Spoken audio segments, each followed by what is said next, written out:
కొంతమంది నాది work setup ఎలా ఉంటుంది అని చెప్పి అయితే అడిగారు. ఆ రోజైతే నేను నైట్ అరౌండ్ 12:45 వరకు అయితే వర్క్ చేసుకొని ఆ టేబుల్ అంతా ఇలా మెస్గా అయిపోయింది.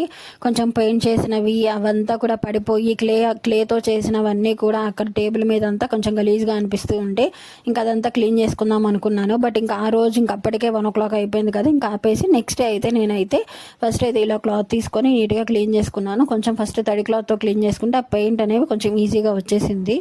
నెక్స్ట్ ఇంకా క్లేతో చేసింది మాత్రం రావట్లేదు. దానికి షార్ప్ ఆబ్జెక్ట్ తీసుకొని నేనైతే నైఫ్ తీసుకొని మంచిగా అలా తీసేసాను. ఇంకా నా టేబుల్ సెటప్ అయితే ఈ విధంగా ఉంటుంది. నేను ఇక్కడ ట్రైపాడ్ యూజ్ చేయొచ్చు, కానీ నా దగ్గర ఉన్న ట్రైపాడ్ ఏంటంటే అంత పర్ఫెక్ట్గా రావట్లేదు.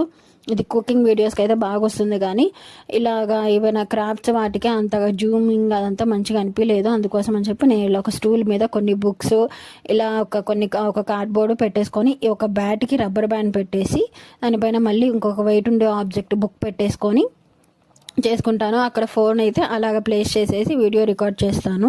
నేను అవి అదంతా ఎడిట్ చేసుకునేటప్పుడు ఏంటంటే కొంచెం జూమ్ చేసుకొని ఎడిట్ చేసుకుంటాను. ఇదైతే నా క్రాఫ్ట్ వీడియోస్ అనమాట. బుక్స్లో నేను చేసిన పెయింటింగ్ వర్క్